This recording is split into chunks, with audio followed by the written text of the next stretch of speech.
In the hustle and bustle of Cunnington, where buildings grew as tall as beanstalks and streets buzzed like angry bees, stood a peculiar residential tower block. Not tall and shiny like the others, but a little wonky and wrapped in a coat of green. This coat was a vertical garden, every floor bursting with leaves, blossoms, and the tastiest vegetables you could ever hope to find. On the ground floor, at the source of the garden, lived a curious middle-aged gardener, known locally as the Frog Goblin. The Frog Goblin was a round and bumpy woman, with eyes shining like two black marbles, and hair that stuck out in all directions. She wasn't like the sleek and shiny town folks with office jobs. She was a bit more like her garden, wild, a bit messy, but full of character. Her home was a jumble of trinkets and treasures, nestled among lush indoor plants, a perfect reflection of her eccentric personality. The gluttonous Frog Goblin had a peculiar habit. After feasting on her favourite snacks, stinkberries and a big mug of moonroot tea, she would curl up for a long nap, and this prompted the Frog Goblin to snore. It would start as a low rumble, like a distant train, then grow louder and louder until the whole tower block seemed to tremble in harmony. Her neighbours, who lived above her colourful garden and cluttered home, didn't mind though. There was Miss Featherdale on the third floor, a bird-loving lady as colourful as her noisy parrot flock, and Mr. Shellsworth on the seventh, a gentle old chap who loved looking out of the window. They all accepted the Frog Goblin's noisy nap time as a part of their unusual tower block life. After all, it was a small price to pay for having such a lovely garden to enjoy.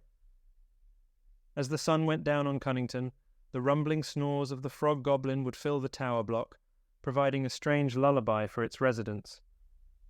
Little did they know, the serenity of their days was about to be disrupted by someone living far above them all, at the very top of the tower, in the penthouse suite. The penthouse wasn't like the rest of the residential block. It had its own private elevator and was covered in gold. The very top of the wonky tower block was a whole different world. Sleek, modern, and painfully proper. It was home to an entrepreneurial businessman known locally as the Rat Badger. The Rat Badger, with his slick black jackets, crisp white shirts, deep sunken eyes, and streaky white hair, lived in this opulent fortress alone. From his perch he could see the whole of Cunnington bustling beneath him. But the Rat Badger didn't care about the view. He only cared about his shimmer lilies. Lilies so precious that they glittered in the daylight, glowing with an ethereal beauty. The Rat Badger was planning to sell these beautiful flowers for a hefty price, if only he could get them to grow in the city's smog that surrounded the skyline. The Rat Badger had a problem. Every day, just as he was trying to nurture his houseplants to grow, the Frog Goblin's snores would start. It would shake his penthouse, making his precious lilies quiver and wilt. He was furious, and decided that the Frog Goblin had to go. The Rat Badger drafted letter after letter, posted numerous eviction notices, and even made trips to Officer Stanley Grunt, the policeman with connections to the council. For the most part, the residents were fond of the Frog Goblin, despite her snoring and her mess. She didn't know who was behind all the warning letters, but wasn't about to change her lifestyle for anyone. Her magical garden was the heart and soul of their community, and her quirky habits were part of who she was. The Frog Goblin, blissfully unaware of the ruckus that her snoring was causing above her, continued with her routine. Munching on stinkberries, guzzling down moonroot tea, and dozing off into the depths of sleep, with no idea that her noisy nap times were shaking the building. In a fit of frustration one day, the Rat Badger decided to confront the Frog Goblin directly.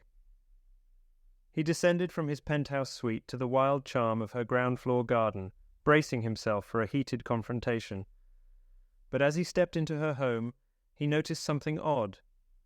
The Frog Goblin had fallen asleep on her porch, stinkberries scattered around her and her mouth wide open from where the earth-shaking snores were emanating. A potent, peculiar smell filled the air. As the Rat Badger scrunched up his nose at the strange smell, he noticed something even more strange. One of his precious lilies that he had attached to his jacket was responding positively to this odd smell. It was wilting when he came down, but now it was glowing and growing. The rat badger was astounded. The frog goblin's bad breath, a potent mix from her peculiar diet, was acting like a magic fertilizer, making his lilies flourish.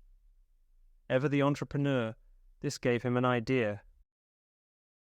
In the following few weeks, a sudden crisis gripped the residents of the tower block. The shops were running out of supplies, especially the juicy, succulent stinkberries that the frog goblin craved so dearly, and her favorite kind of tea leaves were becoming scarce too. The frog goblin's anxiety grew with each passing day as she scoured the market fruitlessly for her beloved treats that made her feel happy and full. Just when the frog goblin had begun to despair, a new notice appeared on the tower block bulletin board. It announced that the penthouse suite had an abundance of stinkberries and specialty tea on sale. Intrigued and desperate, the frog goblin found herself reluctantly making her way up to the penthouse, using a special code. On arrival, the rat badger welcomed her with a sly grin, ushering her into his opulent dwelling.